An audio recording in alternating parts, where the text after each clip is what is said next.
My God, I hate drugs. Applicants renewing their passports are advised to bring their birth certificates after the Department of Foreign Affairs contractor ran off with its data. DFA Secretary Teddy Boy Locsin on Twitter says a former passport maker, quote, got pissed when terminated and took the data.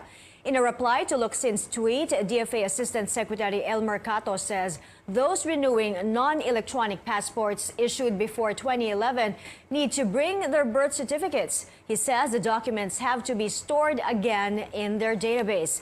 CNN Philippines is trying to reach the DFA for a statement, but they have yet to respond to our request.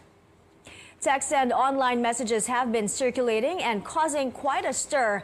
An alleged aggressive strain of the flu and a pneumonia outbreak in the country. But the health department says there is no truth to these claims. Makoy Popioco reports. Elisa Mika Tiangco is among the dozens of people who lined up for a medical mission at Barangay Tunasan in Muntinlupa City. Her daughter Athena has a fever since the other night. What got her worried are some posts and messages she saw online claiming there is a disease outbreak in Metro Manila. Example po yung mga friends nyo, parang fino-forward lang po nila yung mga messages na yun through messenger po. The health department clarifies that there is no pneumonia and influenza outbreak in the country. We have not seen a significant increase based on what has been shared to us by RITM or even in the WHO website. Anyone can access it. It doesn't show a spike for Philippines for influenza. At the medical mission, the doctor said Tiangco's daughter has colds and sore throat. The doctor says, like Athena, many children in the medical mission have colds and cough, while the elderly mostly complained of hypertension, cases that he would normally encounter. Wala pa kaming nakita sa homeowners as far as this place is concerned. And in our clinic, sa Babaran Chavez Clinic, which is basically a primary health clinic, wala rin kaming nakita na increased outbreak of pneumonia cases.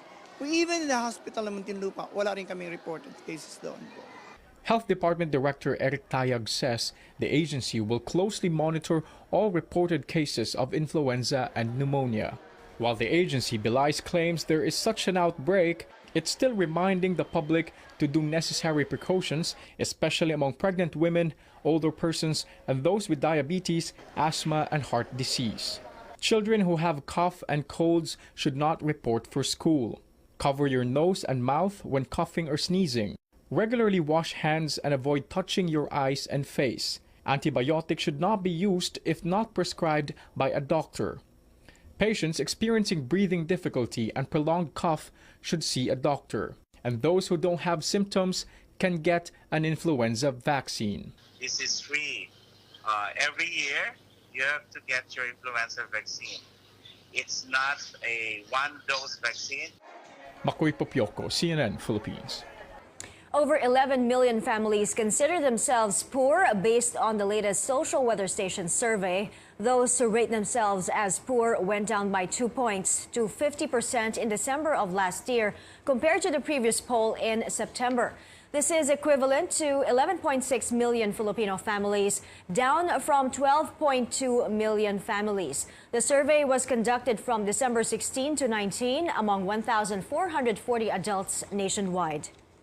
President Duterte's trust and performance ratings have slightly increased in the last 3 months of 2018. A Pulse Asia survey shows the president gained a 76% trust score and an 81% performance rating from October to December last year. Last September, the president scored 72 and 75%, his lowest rating so far in his tenure. Meanwhile, Vice President Leni Robredo's approval rating also slightly increased to 62%. Senate President Tito Soto scored 74%, while House Speaker Gloria Macapagal Arroyo gets the lowest score at 27%. Robredo maintained her trust rating at 56%. Same goes for Senator Tito Soto, who maintained a rating of 66%, while Arroyo's score was 21%. Malacanang says the survey results only serve as a message to detractors who, quote, don't see or refuse to see the good in whatever the president does and says. Robredo welcomes the survey results, while House Speaker Arroyo says these ratings were not new to her. Breaking news from Paris, a number of people have been injured after a gas leak caused an explosion in a bakery. A Paris spokesperson tells CNN there are injured persons, however, it is too early to say how many. Videos from the scene showed smashed windows and scattered debris across the street. Fire crews evacuated people from apartments above the bakery. This is a developing story. Stay tuned to CNN Philippines for more. In the U.S., the partial government shutdown enters its 22nd day, breaking the record for the longest government shutdown in its history. A shutdown in December of 1995 lasted 21 days. The current shutdown has already impacted roughly a quarter of the federal government and affected an estimated 800,000 federal workers. President Donald Trump and congressional Democrats have not made progress toward any agreement that would put an end to it. Trump has also started to increasingly talk about the possibility of declaring a national emergency in an effort to circumvent Congress to obtain the funding he wants for a border wall. By now, we're sure you've heard about the Bird Box Challenge. It's where people are recording themselves doing things blindfolded, inspired by the Netflix movie Bird Box. And one teen in Utah decided to do it while driving, resulting in exactly what you think would happen. CNN affiliate Erin Cox has the story. You can still see the tread marks from the accident here. The man who was hit says it's a miracle he's still alive, especially with how fast the driver was going. It was swerving widely, more than I would ever expect. Kurt Calder is describing what he saw as a truck drifted over from oncoming traffic along Layton Parkway, hitting him on his way home from work. My head and glass right here, window, and pickup truck front end, and the impact was like nothing else. It's a busy road, and Kurt says luckily no one was injured, but it's why the other driver, a 17-year-old girl, drifted that has Kurt and police concerned. Decided to participate in what we've been educated on as the Bird Box Challenge.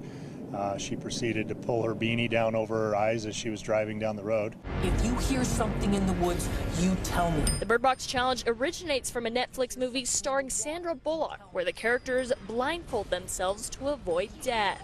I can't imagine somebody purposefully doing something that makes them not see while driving. Netflix tweeted out less than a week before the accident saying, "Can't believe I have to say this, but please don't hurt yourselves with this Bird Box Challenge." We think that we're invincible and we can get through just about anything. And though Kurt wasn't hurt, he says he hopes no one else repeats the same mistake. I hope that the driver can get through these consequences. There's a lesson learned.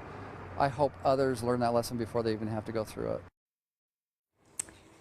In sports now, the 44th season of the Philippine Basketball Association tips off tomorrow. Barangay Ginebra and TNT Catropa will play the first game of the Philippine Cup at 6:30 p.m.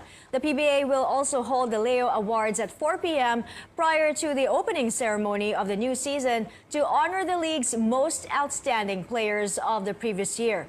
Here's what Ginebra head coach Tim Cone and TNT mentor Bong Ravena had to say about their upcoming clash. Well, we seem to be pretty healthy at the moment. Jeff Chan is recovering from surgery, but he could be back within the next week or two. And still, Julian Sargent remains out from his shoulder surgery. But beyond them, it seems like we're pretty healthy. Our two guys are healthy, Greg and Japheth, so that's always a great start. Well, aside from our lineup, there's something to work on. New plays, everything, offensively, defensively. And we're getting ready for our game against Ginebra at the opening. We have to play very, very hard to play against those teams. You know, San Miguel group, they're all tough team, including, I think, all the rest. You cannot underestimate any team. When the newsroom returns, the health department allays fears of an influenza and pneumonia outbreak in the country. And the DFA's passport contractor runs off with its data. We'll tell you what this means for those renewing their passports. Back after a quick break. Keep it here on CNN Philippines.